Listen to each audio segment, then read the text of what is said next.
வணக்கம். சென்ற வகுப்புல அறம் செய்யாதவர்களினது திறம் என்பதன் அடிப்படையில தொடர்ந்து திருமூலரினுடைய கருத்துக்களை பார்த்த வண்ணம் இருந்தோம். அந்த அளவிலே அதே தலைப்பின் கீழாக இனி வருதற்குரிய மற்றொரு பாடல். கெடுவதும் ஆவதும் கேடில் புகழோன் நடு அல்ல செய்து இன்பம் நாடவும் ஒட்டான். இடுவதும் ஈவதும் எண்ணுமின் இன்பம் படுவது செய்யின் பசுவது வாமே. இதுல 3 செய்தியை வகுக்கிறது. என்ன 3 செய்தினாக்க, கெடுவது ஆவது, இந்த உலக வாழ்க்கையில நாம் நலம் பெற்று வாழுதலும் நலம் அற்று கெடுதலும். அதாவது கெடுவது என்றால் இப்பிறவியிலே நாம் வாழும் காலத்து துன்பத்தினுக்கு உள்ளாகி கெடுவதும், ஆவதும் என்றால் இந்த உலக வாழ்க்கையிலே நன்மையான முறையில் வாழுவதும். இந்த 2 யாரால் நமக்கு வகுத்து தரப்படுகிறது என்றால், கேடில் புகழோன், குற்றமற்ற புகழுக்கு உரியவனாகிய இறைவன் அவனது நடு அல்ல செய்து இன்பம் நாடவும் ஒட்டான். அவன் நடுநிலைமையோடு செயல்படுவதினால்தான் நமக்கு உரியதாகிய நன்மையான வாழ்க்கையையும் நமக்கு உரியதாகிய துன்பமான வாழ்க்கையையும் நாம இந்த உலகில் பெற்று கொண்டிருக்கிறோம். இவை அனைத்தும் நடுநிலைமையோடு செயல்படுவதற்கு உரிய இறைவனது செயலால் உருவான ஒன்று ஆகும். இதை நாம் நன்கு தெரிந்து கொண்டு விட்டோம் என்றால் நாம் வாழ்க்கையை இனி எவ்வாறு நடத்த வேண்டும்? இடுவதும் ஈவதும். இடுதல் என்றால் நம்மின் உயர்ந்தோருக்கு நாம கொடுத்து உதவுதலுக்கு பேரு இடுதல்னு பேர். ஈதல் என்று சொன்னால் நம்மின் தாழ்ந்தாருக்கு ஒரு பொருளை கொடுத்து உதவுதல் ஈதல்னு பேர். ஆகவே இப்ப நம்மின் உயர்ந்தாருக்கு நம்மால் கொடுக்க முடியுமான தேவை கருதி அப்படிப்பட்டதோர் சூழல் ஏற்பட்டால் கொடுத்து உதவ வேண்டும். ஆகவே நம்மின் பெரியாருக்கு நாம் கொடுப்பதும் நம்மை காட்டிலும் தாழ்ந்து உள்ளோருக்கு ஈவதுமாக இந்த 2 செயலை மட்டும்தான் வாழ்நாளிலே நாம் செய்தற்கு உரிய செயல்கள். அதனை தவிர பிற ஏதாயிலும் ஒன்றை செய்தால் படுவது செய்யில். எது? இன்பம் படுவது செய்யில். இன்பத்தை அழிக்கக்கூடிய அளவிலே நாம் ஏதாயிலும் ஒரு செயலை செய்வோம் என்றால் அது பசு, அது ஆமே, அது விலங்கின் செயலாகத்தான் இருக்கும். இந்த இடத்துல பசு என்பது ஆகு பெயரா விலங்கு குறிச்சு. ஆகவே விலங்குகள் மட்டும்தான் தங்கள் வாழ்நாளிலே தங்களுக்கு உரிய செயலால் நன்மை எது தீமை எது என்று ஆராயாமல் செயல்படும். அதுபோல மனிதன் அவ்வாறு செயல்பட்டு விடக்கூடாது. மனிதன் என்கின்ற அளவிலே நாம் பிறந்த பொழுதே நம்மால் அனுபவிக்கக்கூடிய நன்மையும் தீமையும் இந்த மானுட பிறவிக்கு உரியன எது என்பதை நடுநிலைமையோடு ஆய்கின்ற இறைவனால் தரப்பட்ட ஒன்று. ஆகவே வாழும் காலத்தில் நாம என்ன செய்யணும் என்று கேட்டால், நம்மால் இயன்ற வரைக்கும் நம்மை காட்டிலும் உயர்ந்தவர்களினது தேவை கருதி கொடுத்தும், நம்மை காட்டிலும் தாழ்ந்தவர்களுக்கு அவர்கள் கேட்டதை ஈந்தும் அவர்களுக்கு ஈய வேண்டும். இவைகளை மட்டுமே செய்து இன்பத்தோடு பொருந்திய வாழ்க்கையை நாம் வாழுவதற்கு முயல வேண்டும். மாறாக இன்பத்தை அழிப்பதற்கு ஏதுவான செயல்களில் ஈடுபட்டால் அது விலங்கின் செயலாக முடியும். அதனால் நமக்கு விடுதலை இல்லாத துன்பம் மட்டுமே கிடைக்கும். ஆகவே வாழுங்காலத்து இயன்றவரை அறங்களை செய்து வாழுதல் என்பதுதான் நம்முடைய வாழ்வினது அடிப்படையான தேவையாக, அதுதான் நம்மை உய்விப்பதற்கு உரியதாகிய ஓர் பொருளாக இருக்கும். இத அடுத்த பாட்டில் இன்னும் அழகாக வற்புறுத்துகிறார். இன்பம் இடர் என்று இரண்டு உற வைத்தது முன்பு அவர் செய்கையினாலே முடிந்தது. இன்பம் அது கண்டும் ஈகிலா பேதைகள் அன்பிலார் சிந்தை அறம் அறியாரே. இறைவன் இந்த உலகத்துல வாழக்கூடிய நம்மை போன்ற மானுடர்களுக்கு இன்பம் என்கின்ற ஒன்றையும் இடர் என்கின்ற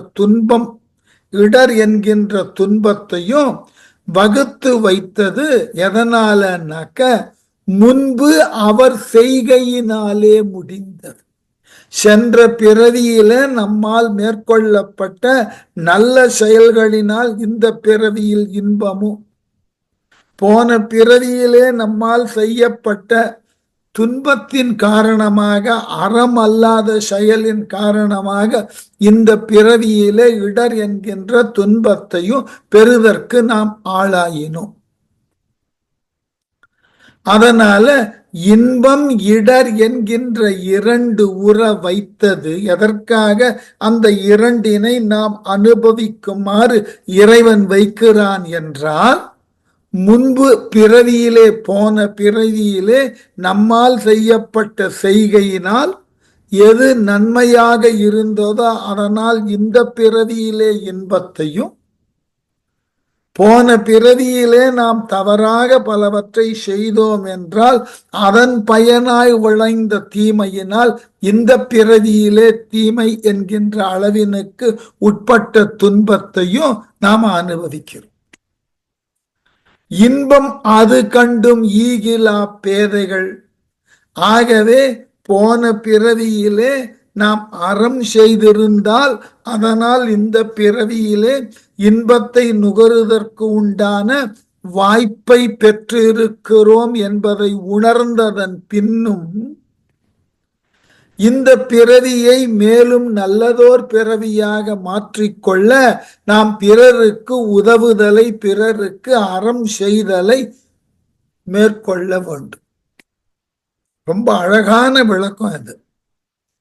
அதாவது ஒரு மேற்கோளை சொல்லி அந்த மேற்கோளினால் இது இவ்வாறு நடக்கிறது என்று தெரிந்ததன் பின்னும் நீ ஏன் அதனை இந்த பிறவியிலே தொடர்ந்து செய்யாமல் இருக்கிறாய்ன்னு கேள்வி. வள்ளுவர் கேட்பார் அல்லவா, இன்சொல் இனிது ஈன்றல் காண்பான் எவன் கொலோ வன் சொல் வழங்குவதுன்னு. நீ நல்ல விதமாக இனிமையாக பேசுவதினால் உனக்கு நல்லதேயே நடக்கிறது என்று தெரிந்ததன் பின்னும் நீ எதற்காக வன்மையான சொற்களை சொல்லி உன் வாழ்க்கையை கெடுத்து கொள்ளுகிறாய்ன்னு கேட்பார். அதே திருமூலர் என்ன கேட்கிறார்? மனித வாழ்க்கையில இன்பம் துன்பம்னு ரெண்டுத்தையும் நாம அனுபவித்து கொண்டு வருகிறோம். இந்த இன்பத்தை அனுபவிப்பதன் காரணம் போன பிறவியிலே நம்மால் செய்யப்பட்ட நன்மையினால் இந்த பிறவியிலே இன்பமான வாழ்க்கையை பெறுகிறோம் என்பதை தெரிந்திருக்கிறோம். அதே போல இந்த பிறவியிலே நாம் துன்பத்தை அனுபவிப்பதற்கு காரணம் போன பிறவியிலே நம்மால் செய்யப்பட்ட சில தவறுகளும் அறம் அல்லாத செயல்களும். இப்ப அறத்தோடு போன பிறவியிலே நம்மால் செய்யப்பட்ட செயல்களினால் இந்த பிறவியிலே நாம் இன்பத்தை தூக்கிறோம் என்று தெரிந்ததன் பின்னும் ஏன் இந்த பிறவியிலே தொடர்ந்து அறத்தினை செய்யாமல் இருக்கிறோம்? நாம் போன பிறவியில செய்த நல்லதன் காரணமாக இந்த பிறவியில நல்ல விதமாக வாழுகிறோம்னா இந்த பிறவியில் மேலும் நல்லதை அல்லவா நாம செய்ய வேண்டும். ஆகவே ஈகிலா பேதைகள் அன்பு ஈலார். இந்த பிறவியிலே பிறருக்கு பொருளை கொடுத்து உதவாமலும் பிறர் மாட்டு அன்பு செலுத்தாமலும் முட்டாள்தனமாக வாழுகிறோமே. ஆகவே அறம் என்பதை அறியாமலேயே வாழ்க்கையை நடத்தி கொண்டிருக்கிறோமே. இதனால் பயன் என்ன? அறம் செய்வதனால் இன்பம் கிடைக்கும்னு தெரியாம இருந்தாலாவது பரவாயில்ல, தப்பானதை செஞ்சு பார்க்கலாம். போன பிறவியிலே நம்மால் மேற்கொள்ளப்பட்ட அறத்தினாலே இந்த பிறவியில இனிமையானதோர் மேலானதோர் வாழ்க்கையை வாழுகிறோம். அப்படி இருக்கின்ற பொழுது இந்த பிறவியில் மேலும் மேலும் நாம் ஏன் அறத்தினை செய்யாமல் நம்மை நாடி வந்தவர்களுக்கு பெருமளவிலே உதவிகளை பொருளுதவிகளை தராமல் ஏன் இருந்து கொண்டிருக்கிறோம்? அதனால் நாம் என்ன அடைந்து விட போகிறோம்? ஆகவே நமக்கு நேரடியான உதாரணம் கிடைக்கிறது. இந்த பிறவியில நாம அனுபவிக்கக்கூடிய மகிழ்ச்சிகரமான வாழ்வினுக்கு அடிப்படையது போன பிறவியிலே செய்த நல்ல செயல்கள். அப்ப தெரிந்து விட்டதே, நல்ல செயல்களை செய்தால் அடுத்த பிறவியிலே நல்லதோர் வாழ்க்கையை பெறலாம். இந்த பிறவியிலே நாம் நல்லதோர் வாழ்க்கை பெறுவதற்கு காரணம் போன பிறவியிலே செய்த நன்மைகள். இதை தெரிந்ததன் பின்னும் இந்த பிறவியில் மேலும் நல்லதை தானே செய்ய வேண்டும். ஏன் செய்வது இல்லை? அந்த நல்லதை செய்யாமல் அறத்தினை பின்பற்றாமல் ஏன் அவலப்பட்டு கிடக்கிறோம்? இதனால் என்ன பயன்? ஆகவே அறம் என்கின்ற ஒன்றை தொடர்ந்து செய்தால் அது பிறவிதோர் உங்களுக்கு உரியதாகிய நல்லதை தரும். இதை நாம் தெரிந்து கொண்டு விட்டோம் என்றால் இப்பொழுது எடுத்துள்ள பிறவியிலும் நம்மால் இயன்ற நல்லவற்றை அறம் என்று எண்ணக்கூடியனவற்றை பிறர் மாட்டு தொடர்ந்து செய்து கொண்டே இருக்க வேண்டும். சொல்லிட்டு செல்வம் கருதி சிலர் பலர் வாழ்வேனும் புல்லறிவாளரை போற்றி புலராமல் இல்லம் கருதி இறைவனை ஏத்துமின் வில்லி இலக்கு எய்த விற்குரியாமை. ரொம்ப அழகான மேற்கும். செல்வம் கருதி, இந்த உலகிலே நாம பெற்றிருக்கக்கூடிய செல்வம் தான் நமக்கு முதன்மையானது, அதுதான் பிரதானியமானது என்ற எண்ணத்தில் இருக்கக்கூடாது. நாம் பெற்றிருக்கக்கூடிய செல்வம் தான் நமக்கு என்றென்றும் எல்லா காலத்தும் துணை வரும், அதனை நாம் இழக்க முடியாது என்று செல்வத்தின் மீது பற்றை வைத்து விடக்கூடாது. எப்படியா? செல்வம் கருதி சிலர் பலர் என்று, சில இடத்துல சிலராகிய செல்வந்தர்களுள் நான் ஒருவன் என்றும், வெகு சிலரிடங்கள் வேறு பல இடங்கள்ல பல செல்வந்தர்கள்ல நானும் ஒருவன் என்றும் அந்த கொண்ட செல்வத்தினால தருக்கி இருக்கக்கூடாது. அப்படி தருக்கி இருந்து வாழுகிறோம் என்றால் அவ்வாறு வாழக்கூடிய வாழ்க்கைக்கு புல் அறிவாண்மைன்னு பேர். புல்லியன கீழான அர்த்தம். இதை காட்டிலும் கீழான அறிவு என்கின்றது வேறொன்றும் இல்லை. செல்வம் மட்டுமே நமக்கு முதன்மையானது. செல்வம் ஒன்று மட்டும் இருந்தால் போதும். உலகில் உள்ள சில செல்வந்தர்களுள் நானும் ஒருவனாய் இருக்கிறேன், அல்லது உலகில் பல செல்வந்தர்கள் இருக்கிறார்கள், அவர்களுள்ளும் நான் ஒருவனாய் இருக்கிறேன் என்று அந்த செல்வத்தையே முதன்மைப்படுத்தி அது இருந்தால் போதுமானது என்ற எண்ணத்தினுக்கு உட்பட்டு கீழான அறிவோடு நாம் வாழுகிறோம் என்றால் அந்த அறிவுக்கு பேரு புல் அறிவாண்மைன்னு பேர். புல்லிய அறிவுனாக்க மிக மிக கீழான அருவருக்கத்தக்கதோர் அறிவு.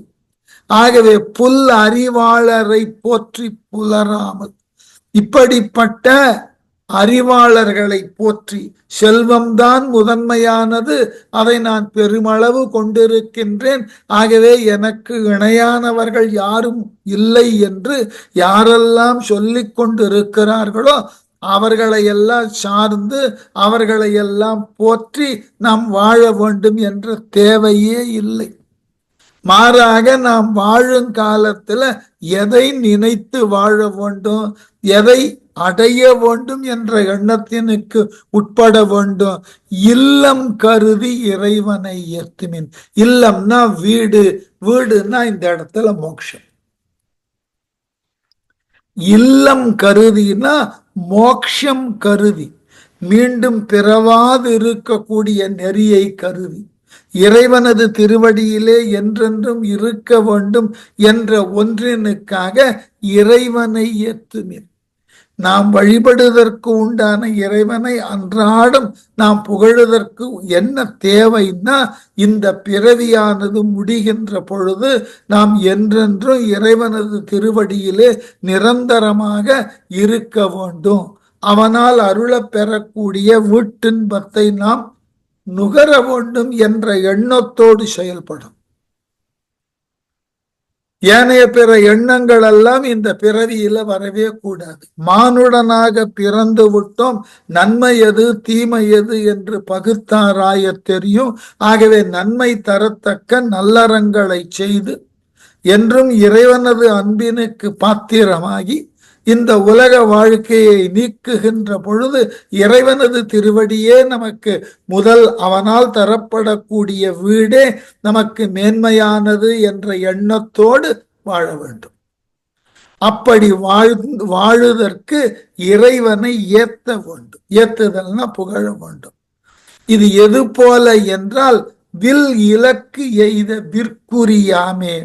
வில் வல்லோன், வில்லாற்றலிலே சிறந்திருக்க கூடியவன் குறி தப்பாது தன்னுடைய அம்பை எவ்வளவு அழகாக எய்வானோ, இலக்கு நோக்கி தன் கையில் உள்ள வில்லின் துணை கொண்டு அம்பை எவ்வாறு இயக்குவானோ, அது போல மானுட பிறவியில நமக்கு இருக்கக்கூடிய ஒரே இலக்கு எதுன்னா, வீட்டினை அடைய வேண்டும்.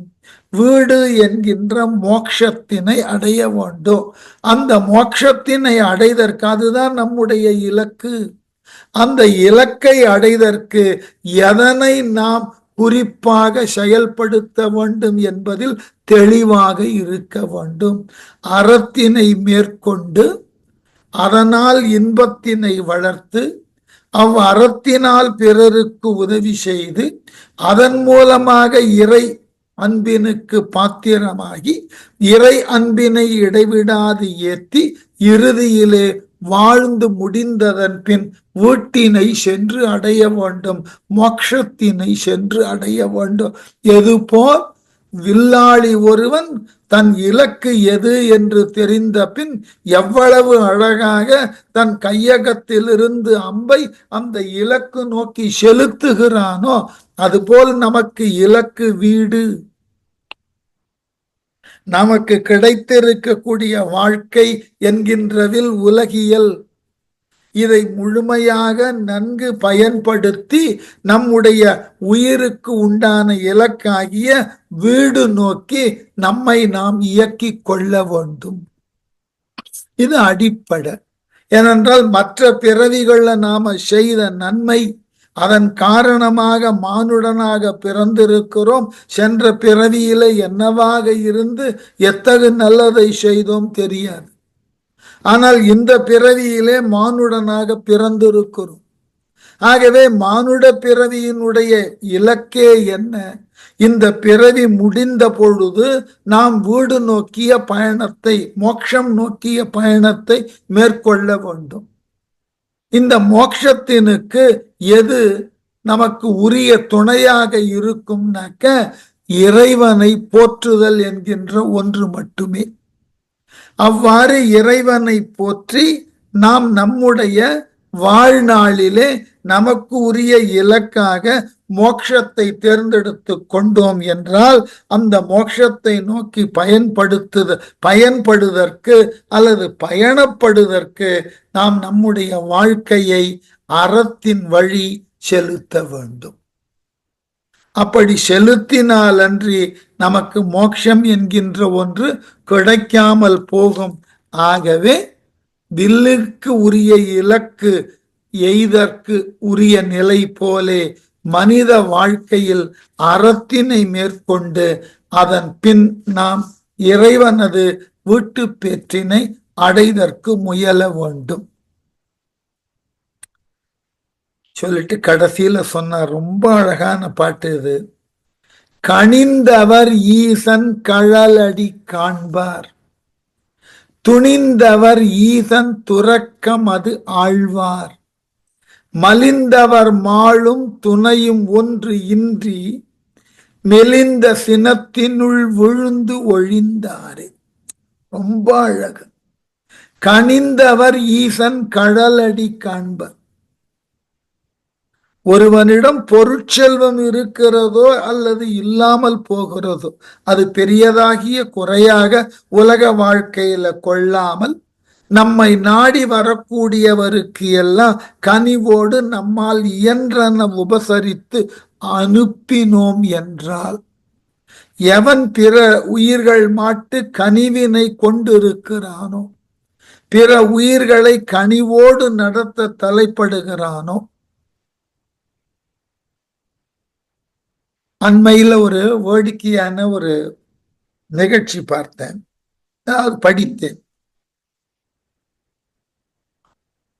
ஒருவர் கார்ல பயணப்பட்டு கொண்டிருக்கிறார். பயணப்பட்டு கொண்டிருக்கின்ற பொழுது அவருக்கு திடீர் என்ற ஞாபகம் வருகிறது. வண்டி காரைக்காலை நோக்கி சென்று கொண்டிருக்கிற கூடிய பாதை.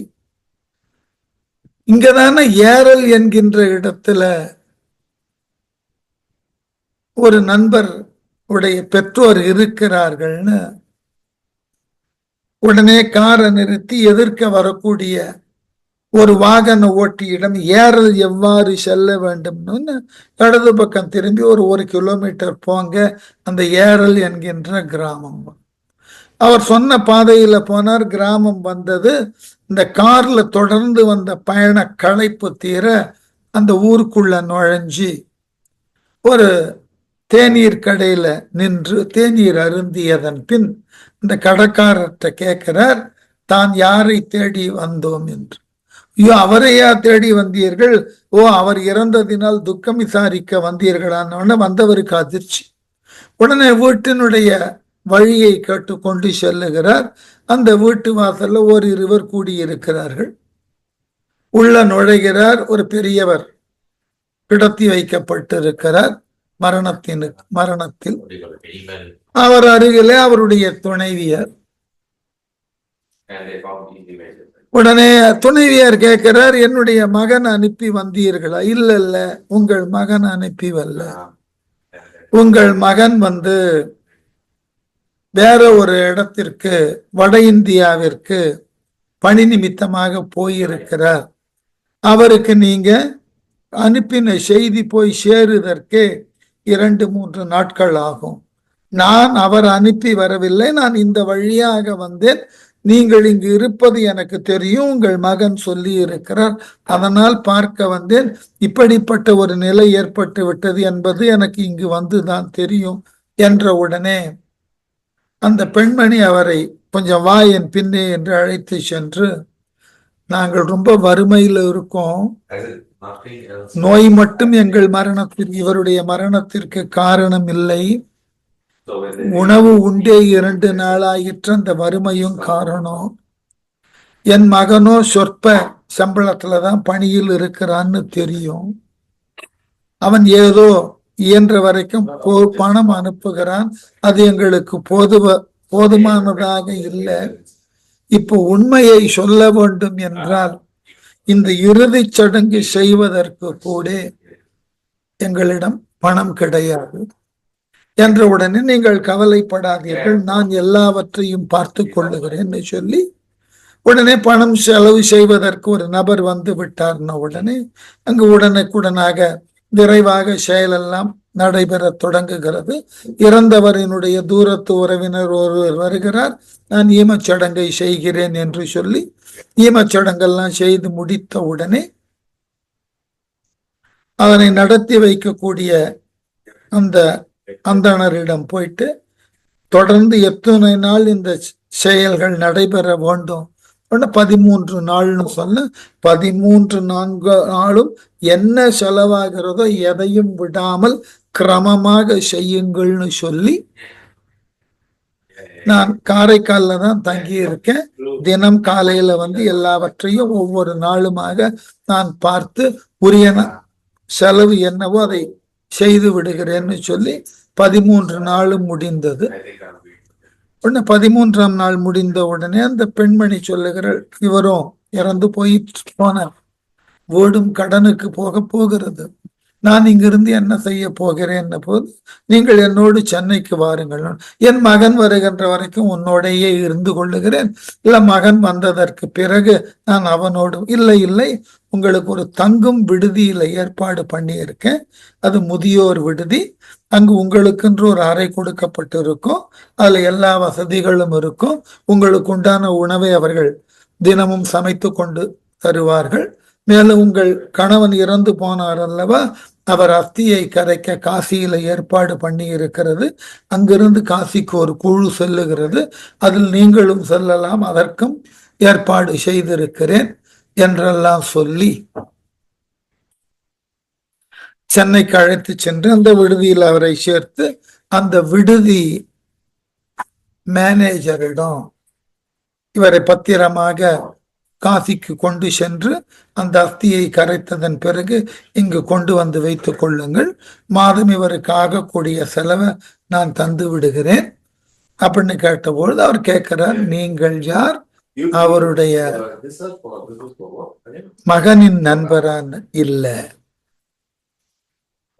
15 நாட்களுக்கு முன்பு நானும் என்னுடைய மனைவியும் தாயும் கார்ல போய் கடை வீதியில இறங்குகின்ற பொழுது ஒரு மிகப்பெரிய லாரி பிரேக் பிடிக்காமல் வந்தது. அந்த நேரத்தில் அது என் தாயின் மீது மோத வந்த நிலையில ஒரு இளைஞன் பாய்ந்து என் தாயை தள்ளி விட்டுட்டு அவன் லாரியில் அடிபட்டுட்டான்.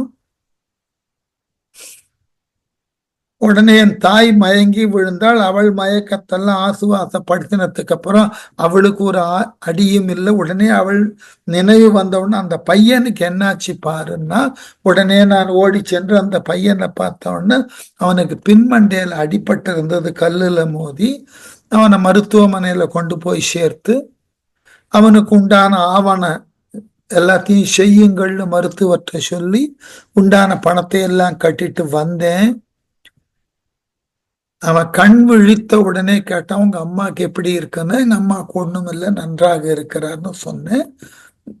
அவன் சொன்னா, எனக்கு வேலை இல்லை, என் பெற்றோர்கள் வயதானவர்கள் ஏரல் என்கின்ற கிராமத்துல இருக்கிறார்கள், எனக்கு இருந்த வேலையும் போயிற்றுன்னு கவலைப்பட்டான். கவலைப்படாத, நீ உடம்பு சரியாகி வா, உனக்கு நானே வேலையெல்லாம் வாங்கி தரேன் என்று சொன்னேன். சொல்லிட்டு வீட்டுக்கு வந்தேன். அன்றைக்கு நள்ளிரவில் மருத்துவர் தொலைபேசியில பேசி, இல்ல அவனுக்கு தலையில பலமாக அடிபட்டதுனால அங்க இரத்தக்கட்டு ஏற்பட்டு அவனால பிழைக்க முடியாது, அவன் இறந்து போனான் உடனே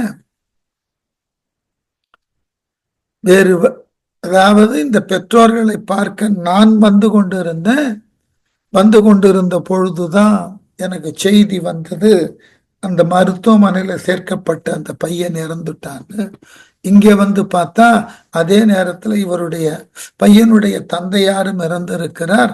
அதனால வேற வழி இல்லாம நான் தொலைபேசியில என் மனைவியும் தாயையும் தொடர்பு கொண்டு அந்த பையனுக்கு உண்டான இறுதி சடங்கு சென்னையில செய்ய சொல்லிட்டு நான் இவரினுடைய தந்தையாருக்கு உண்டான சடங்குகளை செய்ய வந்துட்டேன் அப்படின்னு கேட்டு, ஆகவே வேறு வழி இல்லை, இதுதான் என்னுடைய அந்த அம்மாவினுடைய இறுதி காலம் வரைக்கும் நான் உதவணும். அப்படி ஆச்சரியப்பட்ட அந்த ஓமினுடைய செயலாளர் ஒரு விண்ணப்பத்தை பூர்த்தி செய்து கையொப்பம் இடுங்கள்ன போது இவர் தன்னை ராஜா என்று தானே அறிமுகப்படுத்தி கொண்டிருந்தார். ராஜா முகமதுன்னு கையெழுத்து போட்டார். ஏன்னா நீங்கள் இஸ்லாமியரான, இதுல என்ன இருக்கு, என் தாயானவள் லாரியில் அடிபடுறதுக்கு இருந்த பொழுது அவளை தாய் என்று பார்த்துதானே அந்த ஹிந்து முன் வந்து காப்பாத்தினான். நான் மட்டும் எப்படி இதை இந்து என்றும் இஸ்லாம் என்றும் பார்ப்பது? அந்த தாயினுடைய இறுதி காலம் வரைக்கும் நான் அவளுக்கு மகனாக இருந்து இந்த ஏஜ்டு ஹோம்ல என்ன வேண்டுமானாலும் ஆகிற செலவை நான் ஈடுகட்டுகிறேன், அதற்குத்தான் வந்தேன்னு ஒரு செய்தியாக சொல்லி முடிக்கிறேன். எதற்கு சொல்லுகிறேன்னா, அறம்ன்றது இதுதான். இப்படிப்பட்ட ஒரு வாய்ப்பை இயற்கை ஏற்படுத்தி கொடுக்கிறது. மனித வாழ்க்கையில இவைகள் எல்லாம் விசித்திரம்னு நாம நினைக்கிறோம். இல்லை, இப்படிப்பட்டதாகிய வாழ்வியல் முறைய நமக்கு சந்தர்ப்பங்களின் மூலமாக இறைவன் தந்து கொண்டு இருக்கிறான். நாம தான் அந்த அறம் செய்தற்கு உண்டான சந்தர்ப்பங்கள் இவை என்று தெரிந்தும் அதை செய்யாமல் தவிர்த்து விடுகிறோம், அல்லது செய்யாமல் அதை தாண்டி போகும். கடவுள் ரொம்ப அழகான பல வேலைகளை செய்கிறார். நமக்கு உண்டான, நமக்கு ஏற்றாற் போல நாம் எதனை செய்தால் அறம் ஆகும் என்பதை அறிந்து அதற்கு ஏற்றாற் போல நமக்கு உண்டான வாய்ப்பை தரத்தக்க கூடிய அளவுல சில செய்திகளை நம்ம வாழ்க்கையில காட்டிக்கொண்டே போகிறது. நாம தான் நம்முடைய அறியாமையினால அதை கவனிக்காமல், அதனை தொடர்ந்து செய்யாமல், அந்த அறத்திலே ஈடுபடாமல் நம்முடைய வாழ்க்கையை நாம் துன்பப்படுத்தி கொண்டே வாழுகிறோம். நம்ம யாருக்கு அறம் செய்வது கவலையே பட வேண்டாம், இறைவன் அதற்குண்டான அமைப்பை கொடுத்து கொண்டே போகிறோம். அது ரொம்ப பெரிய வாழ்க்கை முறை. அது நாம தான் நம்மை சுற்றி இருக்கக்கூடிய நம்முடைய வாழ்வியல்ல சந்திக்கக்கூடிய மக்களை எல்லாம் நாம நல்ல விதமான முறையில பார்த்து கொண்டிருந்தாலேயே போதுமானது. நாம் யாருக்கு என்ன அறம் செய்ய வேண்டும் என்பது நம்மை அறியாமல் நாமே உணரக்கூடிய வாய்ப்பு கிடைக்கும். அதாவது ரொம்ப இயல்பான மனிதாபிமானத்தோடு இருந்தாலேயே போதும். நம்மால் இயன்ற உதவி யார் யாருக்கு தேவை என்பதை நாமே அறிந்து கொள்ளக்கூடிய அளவில் இறை சூழல் நமக்கு அப்படிப்பட்ட நிலைகளை காட்டி கொடுக்க, அதை செய்து கொண்டு வந்தாலேயே போதுமானது.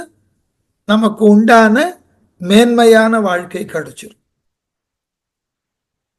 ஆனால் அறம் செய்வது எப்படி, அதனை எவ்வாறு செய்ய வேண்டும், யாருக்கு செய்ய வேண்டும், நீங்கள் எதனையுமே தேடி செல்ல வேண்டும். உங்கள் வாழ்க்கையில மிக இயல்பாக எதனையும் மென்மையோடும் மனிதாபிமானத்தோடு அணுக கற்றுக்கொள்ளுங்கள்.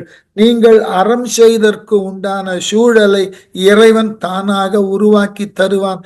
அதை செய்தாலேயே போதும். அதனாலதான் சொன்னார், கனிந்தவர் ஈசன் கழலடி காண். அந்த கனிவு நம்ம கிட்ட இருக்கணும். நாம கனிவோடு இருந்தோம்னா இறைவன் நமக்கு வாய்ப்பு கொடுப்பான். உன்னுடைய கனிவினால இன்னாருக்கு இப்படிப்பட்ட உதவியை நீ செய் என்று. ஆகவே இறைவன் நமக்கு அவனுடைய மேலான சாதனமாகிய மோட்சத்தை தருதற்கு நாம் என்ன செயலை மேற்கொள்ள வேண்டுமோ அதற்குண்டான வாய்ப்பை அவனே கொடுக்கிறான். இதை விட வேற யார் உங்களுக்கு நல்லதை பண்ண முடியும்? நீ மேலான கதிக்கு போகணும், அதை இந்த மாதிரியான செயல்களை செய்தால் மேலான கதிக்கு போல, அந்த செயல்களை செய்வதற்கு நான் உனக்கு வாய்ப்பை தருகிறேன், அதற்குண்டான சூழலையை ஏற்படுத்துகிறேன் ஒருவன் வந்து சொல்லுகிறான்னா அவனை காட்டிலும் மேலானவன் யாராக இருக்க முடியும்? இதை நாம் நம்முடைய அறியாமையினாலேயே கவனிக்க தவறி விடுகிறோம். ஆகவே யாரது உள்ளத்திலே கனிவு இருக்கிறதோ அந்த கனிவினது துணை கொண்டு யார் ஒருவன் இந்த உலக வாழ்க்கையில அறத்தினை தொடர்ந்து மேற்கொள்ளுகிறானோ, அறத்துக்கு அளவெல்லாம் கிடையாது.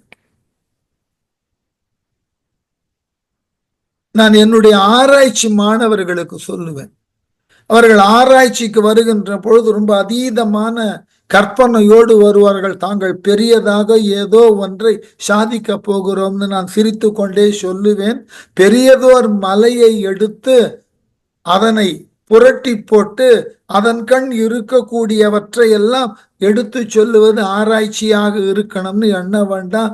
ஒரு சிறிய கல் எடுத்துக்கொண்டு அந்த கல்லின் கண் பொதிந்துள்ள செய்திகளை விரிவாக சொன்னாலேயே போதும், அது ஆராய்ச்சி. அது மாதிரி அறம் என்பது நாம என்னமோ பெரியதாக யார் ஒருவராலும் செய்ய முடியாத ஒன்றை செய்வதுதான் அறம் இல்ல. இறைவனுக்கு தெரியும் நம்முடைய பலம் என்னன்னு தெரியும். ஆகவே நம்மால் செய்யப்படுவன என்னன்னு இறைவனுக்கு தெரியும். ஏன்னா நடுநிலையோடு இருக்கிறவன் அவன். 2 பாட்டுக்கு முன்னாடி அதை தான் பார்த்தோம். ஆகவே நம்மால் எதை செய்ய முடியும் என்பது அவனுக்கு தெரியும்.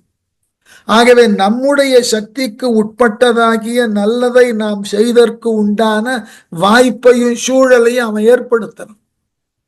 நாம் தான் நம்முடைய அறியாமையினால அதை கவனிக்காமல் அந்த வாய்ப்பை நழுவ விட்டு விடுகிறோம், அந்த சூழலை புறம் தள்ளுகிறோம். நம்மால் அறம் செய்யாமலேயே வாழ்க்கை கழிகிறது, இறுதியில் நமக்கு நரகம் கிடைக்கிறது. இதுதான் ப்ராப்ளம். ஆகவே அவன் தெளிவா இருக்கான். ஆகவே கனிந்தவர் ஈசன் கழலடி காண்பு. கனிவோடு இருக்கிறவன், பிற உயிர்களை நேசிப்பவன், எல்லார் மட்டும் அன்பு காட்டக்கூடியவன், அத்தகு கனிவினை உடைய ஒருவன் நிச்சயமாக இறைவனது திருவடியை காண்பான். துணிந்தவர் ஈசன் துறக்கம் அது ஆழ்வார். இந்த துணிந்தவர்னாக்க உறுதியான மனமுடையவர்கள்னு அர்த்தம். உறுதியான மனமுடையவர்கள். உலகத்துல நமக்கு என்ன இடர்பாடு வந்தாலும் அறத்திலிருந்து வழுமாமல் நான் உறுதியோடு செயல்படுகிறேன், அறத்தினை எவ்வாறாயிலும் செய்வேன், அறம் அல்லாதனவற்றை எண்ணவும் மாட்டேன் என்று எவன் ஒருவன் உறுதியோடு இருக்கிறானோ அவனுக்கு பேரு துணிந்தவன். அப்படிப்பட்ட துணிவை உடையவன் ஈசன் துறக்கமது ஆழ்வார். ஈசனது துறக்கமாகிய சொர்க்கம், அந்த சொர்க்கம் என்கின்ற மோட்சத்தை இவர்கள் சென்று ஆளுவார்கள்னா இவர்கள் சென்று அங்கே அங்கம் வகிப்பார்கள். அந்த துணிச்சல் இருக்கணும். நான் மறந்தும் அறம் பெற மாட்டேன் என்ற துணிச்சல் இருக்கும். மலிந்தவர் மாளும் துணை ஒன்று இன்றி, ரொம்ப அழகான விஷயம், அந்நெறியை பெற்று அவனது இறைவனது திருவடியே பற்றுக்கோடு என ஒரு தலையாக உணர்பவர்கள் அவனுடைய சொர்க்கத்தை ஆளுவார்கள். அவனது திருவடியில் பற்று வைக்காமல் ஏனைய பிற உலக பற்றுகளிலே ஈடுபடக்கூடியவர்கள் மலிந்தவர். பிற பற்றுகளில் ஈடுபடக்கூடியவர்கள் மாளும் துணை ஒன்று இன்றி, தாங்கள் இந்த உலக பிறவியிலிருந்து தப்பிப்பதற்கு எந்த ஒரு வழியும் இன்றி, துணை ஒன்றும் இன்றி, மெலிந்து சினத்தினுள் வீழ்ந்தொழிந்தாரே. நாளுக்கு நாள் அவர்கள் அறிவின்மை காரணமாக மெலிந்து தங்களிடம் வந்து இறப்பவர்களுக்கு இல்லை என்று சொல்லக்கூடிய அளவிலே இவர்கள் மெலிவடைந்து வறுமை அடைந்து என்ன செய்வார்களாம்? சினத்தினுள் வீழ்ந்தொழிந்தார்களே. தங்களிடம் இன்மை என்பதினால் தங்களை நாடி வருபவர்களிடம் இனிமையாக பேச இயலாமல் சினத்தோடு பேசி தங்கள் வாழ்க்கையை அழித்து கொண்டு நரகினுள் வீழ்வார்கள்.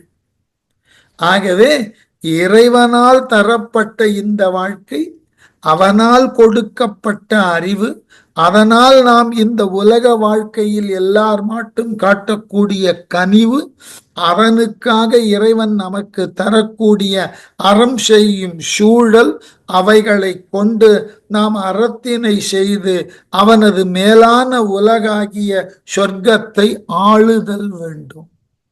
மாறாக அறம் அல்லாதவைகளை செய்யவும், நம்மால் இயன்றன செய்ய முடியாமல் நாம் மென்மையான வறுமையை அடையவும், அவனால் பிறர் மாட்டு கோபம் கொள்ளவும், அதன் விளைவாக நமக்கு எல்லா காலத்தும் நரகு கிடைக்கக்கூடிய அளவிலே நமது வாழ்க்கை அமைந்து விடும். அதற்கு உண்டான செயல்களில் மறந்தும் ஈடுபட்டு விட வேண்டாம். ஆகவே என்றும் கனிவோடு இருத்தல் வேண்டும், எல்லா உயிர்களையும் நேசித்தல் வேண்டும்.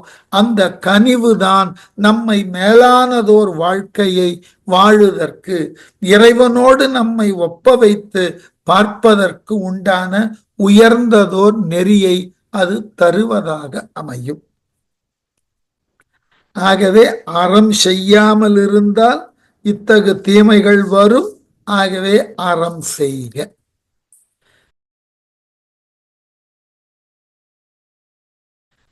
அறத்தினுக்கு எது அடிப்படைன்னா அன்பு. ஞாபகம் வச்சுக்கோ. இப்ப நாம படிக்கக்கூடிய பாட்டு திருமந்திரத்தினுடைய மையம்னு சொல்றோம் இல்லையா, உயிர் நாடின்னு. இந்த திருமந்திரம் என்கின்ற இந்த நூல் 3000 பாடலுக்கும் ஏதாயிலும் ஒரு பாடலை ஒரு உயிர் நாடியாக கொள்ள முடியுமா என்றால் முடியும். இந்த ஒரு பாட்டு இப்ப நாம படிக்க இருக்கக்கூடிய பாட்டு இருக்கு, அதுதான் திருமந்திரத்தினுடைய உயிர் நாடி. இதை நாம் முழுமையுமாக தெரிந்து கொண்டு விட்டோம் என்றால் நாம் வேற எந்த விதமான வழிபாடுகளிலும் வேறு எந்த விதமான இறைவனிடமும் நாம் நம்முடைய முறைப்பாடுகளை கொண்டு சொல்லவே வேண்டும். அவ்வளவு உயர்ந்ததான ஒரு மிக சிறந்த உலகளாவிய தத்துவத்தை இந்த ஒரு பாட்டிலேயே சொல்லிட்டு போயிட்டேன். இதுதான் திருமந்திரத்தினுடைய உச்சம்னு நான் சொல்றது. மிக அற்புதமான பாடல். இந்த பாடல் அவர் தரக்கூடிய விளக்கம் இருக்கு இல்லையா, அது எல்லாருக்கும். இந்த இடத்துல ஈசன் என்பதை நம்மால் வழிபடக்கூடிய இறைவனாகிய சிவன் நீங்க எடுத்துக்கவே வேண்டாம். அவரவர் மதத்துல இருக்கக்கூடிய மேலான இறைவனுக்கு ஈசன் பேர், அவ்வளவுதான். ஈசன் என்பவன் மேலானவன். யாரை வேண்டுமானாலும் நீங்கள் சொல்லுங்கள், அவர்கள் என்ன மதத்தை வேண்டுமானாலும் பின்பற்றட்டும், பெரிய பிரச்சனையே. நீங்கள் எதுவாக இருந்தாலும், எந்த மதத்தை பின்பற்றுபவராக இருந்தாலும், உங்கள் மதத்தின் கண் இருக்கக்கூடிய இறையவர்கள் பெயர் எதுவாக வேண்டுமானாலும் இருக்கட்டும், அவர் மேலானவர், அவர் தலைவர் என்ற ஒரு உணர்வு மட்டும் இருந்தால் இந்த பாடலினுடைய விளக்கம் பிரமிக்க வைக்கும். என்ன? அன்பு சிவம் 2 என்பர் அறிவிலார், அன்பே சிவம் ஆவது 6ம் அறிகிலார், அன்பே சிவமாவது 6ம் அறிந்த பின் அன்பே சிவமாய் அமர்ந்திருந்தாரே. இந்த அன்பு சிவத்துக்கு பதிலாக நீங்கள் வேறு எந்த இறைவன் பெயரை வேண்டுமானாலும் போட்டுக்கொள்ளுங்கள், தப்பில்லை. இறைன்னு சொன்னாலேயே உங்களிலிருந்து அது வேறுபட்டது அல்ல. உங்கள் உள்ளத்தின் கண் உண்டானதாகிய உணர்வாகிய அன்பினுக்கும் நீங்கள் வழிபடக்கூடிய இறைவனுக்கும் எந்த விதமான வேறுபாடும் இல்லை. ஞாபகம் வைத்துக் கொள்ளும். நீங்கள் வழிபாடு செய்தற்கு உண்டான இறைவனும் உங்கள் உள்ளத்தின் பால் தோன்றக்கூடிய அன்பும் 2ம் ஒன்று. அதான் எடுத்த உடனே அதை கடுமையா பேசினார். அன்பு சிவம் 2 என்பர். அன்பு வேற, சிவன் வேற, 2ம் தனித்தனியானது என்று யார் ஒருவன் சொல்லுகிறானோ அவனுக்கு சற்றளவேனும் அறிவு என்பது இல்லை. அறிவிலார். கடவுள் வேறு அன்பு வேறு என்று எவன் ஒருவன் பகுத்து பார்க்கிறானோ அவனுக்கு அறிவே இல்லை. கடவுளும் அன்பும் வெவ்வேறானவைகள் அல்ல, 2ம் ஒன்றுதான். அன்பு என்கின்ற ஒன்றை அவரவரினுடைய தத்துவங்களின் வாயிலாக பார்க்கின்ற பொழுது அவரவர் வழிபடக்கூடிய தெய்வங்கள் எல்லாம் நினைவுக்கு வருதலினால் அந்த அன்பும் அந்த தெய்வங்களும் ஒன்றுதான். இதை ஒன்று என்று அறியாதவர்கள் முட்டாள்கள்.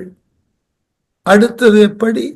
அன்பே சிவமாவது 6ம் அறிகிலார். உங்களால் காட்டப்படக்கூடிய அன்பு என்கின்ற ஒன்றுதான் நீங்கள் வழிபடுவதற்கு உண்டான இறைவனாக மாற்றம் பெறுகிறது. அன்பே சிவமாவது. உங்களால் காட்டப்படக்கூடிய அன்பு என்கின்ற ஒன்றுதான் சிவமாக பின்னால் மாறுகிறது என்பதை யாரும் தெரிந்து கொள்ளுவதே இல்லை. ஏனென்றால் கடவுள் அன்புமயமானவன். கடவுள் அன்புமயமானவன். ஆகவே அந்த அன்பு என்பதுதான் கடவுளாக மாறுகிறது. நமக்கு புரியறதில்லை. எப்படி கரிம பொருளாக இருக்கக்கூடிய ஒன்று பூமியினுடைய அழுத்தத்தினால் நாட்கள் செல்ல செல்ல அது வைரமாக மாறுகிறதோ, அடிப்படையில் அது கரிமம், அது ஒரு கார்பன், அவ்வளவுதான். அன்பு என்பது ஆழங்கால் படப்பட அதுவே இரையாக மாறும். எது போல கரிம பொருள் நாள் ஆக ஆக அது அழுத்தம் கூட கூட ஒளிரக்கூடிய வைரமாக மாறுவது போல். ஆகவே அன்பே சிவம் ஆவது ஆறும் அறிகிறார். அன்பு வேறு சிவம் வேறு என்று பகுத்து பார்ப்பதே தவறு. அன்புதான் சிவம், சிவம்தான் அன்பு. இதை புரிந்து கொள்ளாதவர்கள் தான் அறிவில்லாதவர்கள். இரண்டும் ஒன்றுதான். அன்பே சிவமாவது ஆறும் அறிந்த பின். நம்மால் காட்டப்படக்கூடிய அன்பு என்கின்ற ஒன்றுதான் நாம் வழிபடுவதற்குண்டான சிவம் என்ற உண்மையை உணர்ந்து கொண்டதன் பின் என்ன ஆகிறார்களாம்? அன்பே சிவமாய் அமர்ந்திருந்தாரே அவர்களே அன்பினை கொண்டுள்ள சிவமாக மாறி போகிறார்கள். ஆகவே அந்த அன்பே அவர்களை சிவமாக்கி விடுகிறது. எது போல சந்தனம் வைத்த பாத்திரத்தை கையால் திண்டிய வழி கையில சந்தனம் மணப்பது போல. அது கையில இல்லைன்னாலும் அந்த தீண்டிய மனம் கையில இருக்கும் இல்லையா? அது போல அன்பு முற்ற பெற்றால் அதுவே சிவமாக மாறும். அதை உணர்ந்தால் யாரெல்லாம் அன்பு காட்டுகிறார்களோ அவர்களெல்லாம் சிவமாகி போனார்கள் என்பதை உணர முடியும். அதனால அன்பே சிவமாய் அமர்ந்திருந்தாரேன்னா அந்த அன்பே அவர்களை சிவமாக மாற்றிவிடும். ஒருவர் மாட்டு காட்டக்கூடிய அன்பு, அதுதான் நான் வேடிக்கையாக சொல்லுவது உண்டு. நமக்கும் துறவியர்களுக்கும் என்ன வேறுபாடுன்னா, நம்முடைய ஆசை எல்லாம் வரையறுக்கப்பட்ட ஆசை. நம்ம கோவிலுக்கு போனோம்னா என்ன கேட்போம்? நான் நன்றாக இருக்க வேண்டும், என் குடும்பம் நன்றாக இருக்க வேண்டும் என்றுதான் கேட்போம். ஆனா துறவியர்கள் என்ன கேட்பார்கள்? தான் நன்றாக இருக்க வேண்டும் என்பதற்கு பதிலாக இந்த உலகம் எல்லோரும், உலகத்தின் கண் உள்ள எல்லோரும் நன்றாக இருக்க வேண்டும் தான் கேட்பார்கள். என்ன காரணம்? அவர்கள் நன்றாக இருந்தால் அவர்களை சார்ந்து இருக்கக்கூடிய நாம் நன்றாக இருக்கும், அவ்வளவுதான். எல்லாம் இன்புற்று இருக்க வேறொன்றும் அறியேன் பராபரமேன் ஏன் சொன்னார்? எல்லோரும் இன்பத்தோடு இருக்கிறார்கள் என்று சொன்னால் அவர்கள் மத்தியிலே நாம் இருக்கின்ற பொழுது நம்மை அறியாமல் நாமும் இன்பத்தை பெறுவோம் என்பதுதான். அதுபோல எல்லார் மட்டும் அன்பை நாம் காட்டினோம் என்றால், அன்பே சிவமாக போனது என்றால் நாமும் சிவமாகி போவோம், அவ்வளவுதானே. அன்பே சிவமாய் ஏன் அமருகிறோம்? அன்பும் சிவமும் ஒன்று என்ற உணர்வு நம்முள் தோன்றி யார் மாட்டு அன்பு இருக்கிறதோ அவர்கள் சிவமயமாய் காட்சி அளிப்பார்கள் என்ற உண்மை தெரிந்து விட்டது என்றால் அன்பும் சிவமும் இரண்டு என்ற பாகுபாட்டினை சொல்ல மாட்டார்கள். இரண்டும் ஒன்று என்கின்ற உண்மையை உணரும். அதனாலதான் அன்பு சிவம் இரண்டு என்று எண்ணுதலே அறியாமை. கடவுள் வேறு, பிற உயிர்கள் மாட்டு காட்டும் அன்பு வேறுன்னு பகுத்து பார்க்க கூடாது. நம்மால் காட்டப்படக்கூடிய அன்புதான் கடவுள். பிறரை நாம் எந்த அளவிற்கு நாம் நேசிக்கிறோமோ அவ்வாறு நம்மால் காட்டப்படக்கூடிய நேசம்தான். அந்த நேசத்தை யார் புரிந்து கொள்ளுகிறார்களோ அவர்கள் பார்வைக்கு நாம் கடவுளாக தென்படுவோம். ஆகவே கடவுள் என்பது ரொம்ப பெரிய அளவினதாய் இருந்தாலும் அதை எளிதாக புரிந்து கொள்ளுதலுக்கு ஒரே வழி, கடவுள் யார் என்றால் அன்பு என்கின்ற ஒன்றுதான் கடவுள். நீங்கள் யார் மாட்டெல்லாம் அன்பு செலுத்துகிறீர்களோ, எந்த விதமான வரையறையும் இல்லாமல் முடிவில்லாத அன்பை நீங்கள் செலுத்துகிறீர்கள் என்றால் நீங்களே சிவம், நீங்களே கடவுள். வரம்பில்லாத அன்பு உடைமை என்பது இறைவனினது குணங்கள்ல ஒன்று. நீங்கள் வரம்பில்லாத அன்பை பிறர் மாட்டு காட்டுகிறீர்களா? ஆகவே நீங்களே சிவமாகி விட்டீர்கள் என்று பொருள். நீங்களே சிவமாகி விட்டீர்கள் என்றால் நீங்கள் அமைதியான வாழ்க்கைக்கு வந்து விடுவீர்கள். உங்களினுடைய தேடல் எல்லாம் இறைவனினுடைய செயலை பற்றியதாய் இருக்குமே ஒழிய உலகியலை பற்றியதாய் இருக்காது. உங்கள் தேடலும் தேவையும் உலகியல் பற்றியதாய் இருக்காது. உங்கள் தேடலும் தேவையும் இறைவனை பற்றியதாக மாறி அதனை அடைதற்கு உண்டான வழி அன்பு என்கின்ற ஒன்று என்பதை உறுதியாக கொண்டு நீங்கள் செயல்பட்டீர்கள் என்றால் அந்த அன்பே உங்களை சிவமாக மாற்றிவிடும். இல்லையா? நெருப்புல காட்டப்படக்கூடிய இரும்பு துண்டு மெல்ல மெல்ல மெல்ல மெல்ல சூற்றினை ஏற்று ஏற்று ஏற்று அது பழுக்க காய்ச்சின இரும்பு ஒளி விடுவது போல உங்களால் காட்டப்படக்கூடிய அன்பு மெல்ல மெல்ல மெல்ல உங்களை உருமாற்றி உங்களினுடைய ஞானத்தை மாற்றி உங்களை மேலான பரம்பொருளுக்கு உரிய நிலையிலே ஏற்றி உங்களை ஒரு சுடர்மிக்க ஒளியாக காட்டிவிடும். இந்த நிலை அன்புக்கு உண்டு.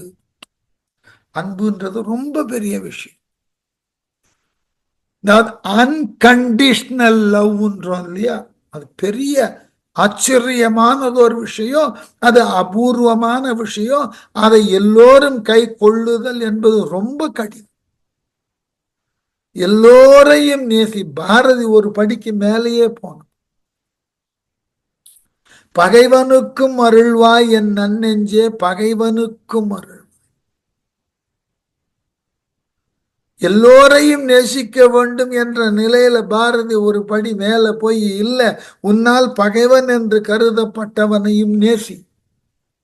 நீ நேசிப்பதினால் அவனிடம் இருக்கக்கூடிய தவறுகள் மாறலாம், அவனிடம் உள்ளதாகிய குறைகள் மாறலாம். இது சின்ன வயசுல ஒரு கதை படிச்சிருக்கணும் எல்லாரும். விக்டர் யூகோ எழுதின ஒரு அழகான கதை. அது தமிழ்ல திரைப்படமாக கூட வந்தது. லே மிசரபிள்னு பேர். அவர் எழுதின கதை. அது தமிழ்ல ஏழைப்படும் பாடுன்னு திரைப்படமா வந்தது. வாய்ப்பு இருந்தா யூடியூப்ல போய் கூட நீங்க பார்க்கலாம். அதுல ஒண்ணுமில்ல, ஒரு தவறு செய்து சிறைக்கு சென்ற ஒருவன் சிறையிலிருந்து விடுதலையாகி வெளியே வருவான். ஊர் மக்கள் யாரும் அவனை ஏற்றுக்கொள்ள மாட்டார்கள். இவன் பொருளை திருடி சிறைக்கு சென்றவன் என்று ஒருவரும் அவனை வீட்டருகிலேயே சேர்க்க மாட்டார்கள், விரட்டி கொண்டே இருப்பார்கள். காலையிலிருந்து மாலை வரைக்கும் பிறரால் விரட்டப்பட்டதையே பார்த்தவன் வேறு வழி இல்லாமல் பட்டினியோடு அந்த ஊர்ல இருக்கக்கூடிய இறந்தவர்கள் உடலை புதைக்கக்கூடிய கல்லறையில போய் ஒரு சமாதியின் மீது படுத்து கிடப்பான். அந்த கல்லறைக்கு உரியதாகிய வழிபாட்டு தலமாகிய சர்ச்சில் இருக்கிற பாதிரியார் இரவு நேரத்தில் அங்க எல்லாரையும் இந்த கல்லறையில யாரேனும் இருக்கிறார்களான்னு பார்த்துட்டு உள்ள போவார். இவனை பார்த்துருவார். உடனே அவனை எழுப்பி அவனை தன்னுடைய இடத்திற்கு அழைத்து சென்று அவனுக்கு குளிப்பதற்கு நீர் கொடுத்து நல்ல ஆடை கொடுத்து அவனுக்கு உணவெல்லாம் கொடுப்பார். அவன் நிம்மதியா சாப்பிட்டுட்டு ஏதோ சொல்ல வாயெடுப்பான், நண்பரே களைப்பு தீர உண்டீர்கள், இதோ உங்கள் அறை, ஓய்வெடுங்கள், நாளை காலையில பேசிக்கொள்வோம்னு பாதிரியார் போயிடுவார். படுப்பான், படுத்தவனுக்கு உறக்கம் வராது. அந்த தனக்கு உணவு வழங்கப்பட்ட மேஜையில பாப்பா வெள்ளியினால் செய்யப்பட்ட தட்டுகள், கரண்டிகள், வெள்ளியில அந்த மெழுகுவத்தியை தாங்கி இருக்கக்கூடிய அந்த ஸ்டாண்ட் எல்லாம் வெள்ளியில இருக்கும். இவனுக்கு இயல்பாகவே திருட்டு குணம் அல்லவா. ஆகவே அங்க இருக்கிற தட்டு கரண்டி எல்லாம் எடுத்துக்கொண்டு இரவோடு இரவா கிளம்பிடும். ஊர் எல்லையில காவல் அதிகாரிகள் இவனை பிடித்து விடுவார்கள். கையில என்னன்னு கேட்பார்கள். இந்த மாதிரி பார்த்த உடனே இது ஏது, இந்த பொருள் எங்க திருடினான் உடனே இல்ல அந்த சர்ச்சில் இருக்கிற பாதிரியார் தான் கொடுத்தார், வா போய் விசாரிக்கலான்னு அழைத்து வருவார். அழைத்து வந்தவுடனே பாதிரியார் இவரை பார்த்த உடனே, என்ன நண்பரே, வெறும் தட்டுகளையும் கரண்டிகளையும் மட்டும் எடுத்து சென்றீர்கள், உங்களுக்கு இந்த மெழுகுவத்தி தாங்கி இருக்கக்கூடிய இந்த ஸ்டாண்டையும் வெள்ளியினால் செய்யப்பட்டது இதையும் அல்லவா எடுத்து செல்லுங்கள் என்று சொன்னேன், அதை ஏன் விட்டு விட்டீர்கள், இந்தாருங்கள் அதை பெற்றுக்கொள்ளுங்கள்னு கொடுப்பார். உடனே காவலர்களுக்கு தெரியும், இதை பாதிரி கொடுத்துத்தான் இதை இவன் எடுத்து வந்திருக்கிறான், அவர்கள் விடைபெற்று போய் விடுவார்கள். உடனே இந்த திருடன், அவன் பெயர் ஜீன் வால்ஜீன்னு பேர், காலில் விழுந்து தன் தவறுக்கு மன்னிப்பு காட்டு அந்த சர்ச்சிலேயே இருந்து நல்ல பல செய்திகளை கற்றுக்கொண்டு மெல்ல மெல்ல மெல்ல அந்த நகரினுக்கே தலைமை அதிகாரியா விகாராக வரும். அப்ப இந்த பாதிரியார் அவரால் காட்டப்பட்ட அந்த அன்பு ஒரு திருடனை திருத்தியதோடு அல்லாமல் அவன் திருத்தமுற வாழுதற்கு வழி செய்ததோடு நில்லாமல் அவன் எந்த நகரிலே மக்களால் திருடன் என்று ஒதுக்கப்பட்டானோ அந்த நகரிலே அந்த மக்களை ஆளுதற்கு உண்டான தலைமை பொறுப்பை பெறக்கூடிய அளவில் அவன் கொண்டு வளர்ந்தான்னு சொன்னா அதற்கு ஒரே அடிப்படை அந்த பாதிரியார் இவன் மீது காட்டின அன்பு. அதனால் இவன் திருந்தி அவரால் காட்டின அன்பை இவன் எல்லார் மாட்டும் காட்டுதற்கு முன் வந்ததினாலே மக்கள் அவனை இனம் கண்டு கொண்டு அவனுக்கு தலைமை பதவி கொடுக்கிறார்கள். ஆகவே அன்பே கடவுள்ன்ற எண்ணத்தினுக்கு உட்பட்டு செயல்பட நாம முன் வந்தோம் என்றால் நாமே கடவுளர்களாக மாறுவோம். நம்மால் காட்டப்படக்கூடிய அன்பே இந்த உலக உயிர்கள் அனைத்தினையும் பாதுகாப்பதாக இருக்கும். ஆகவே இந்த அன்பு வேறு, நாம் வழிபட எடுத்து கொள்ளக்கூடிய கடவுள் வேறுன்னு கொள்ளுதல் அறியாமை. நாம் வழிபடக்கூடிய கடவுளும் அன்பும் வெவ்வேறானவர்கள் அல்லது வெவ்வேறானவை என்று எண்ணுவதே தவறானது. மாறாக அன்புதான் கடவுள் என்கின்ற உண்மையை யாரும் அறிவது இல்லை. அவ்வாறு யாரெல்லாம் அன்புதான் கடவுள் என்று அறிந்தவர்களாக இருக்கிறார்களோ அவர்களே அன்புதான் கடவுள் என்று ஆரவாரம் இல்லாமல் அதை புரிந்து கொண்டு அமர்ந்த நிலையிலே தங்கள் ஒப்புதலை காட்டுவார். அமர்ந்திருந்தார். ஆகவே அன்பு வேறு சிவம் வேறு என்று பிரித்து அறியாமல் இரண்டும் ஒன்றே என்ற உணர்வினுக்கு உட்பட்டால் எல்லோருக்கும் மேலானதோர் வாழ்வானது இருக்கும். ஆகவே நம்மால் காட்டப்படக்கூடிய தூய அன்புதான் உயிர்கள் மாட்டு நம்மால் காட்டப்படக்கூடிய மேலான அன்புதான் நாம் வழிபடக்கூடிய இறைவன். இந்த அன்பு நம்மிடம் முழுமையுமாக இருந்தது என்றால் நாமே இறையாக மாறுதற்கு வாய்ப்பு உண்டு. அடுத்த வகுப்பில் தொடரும்.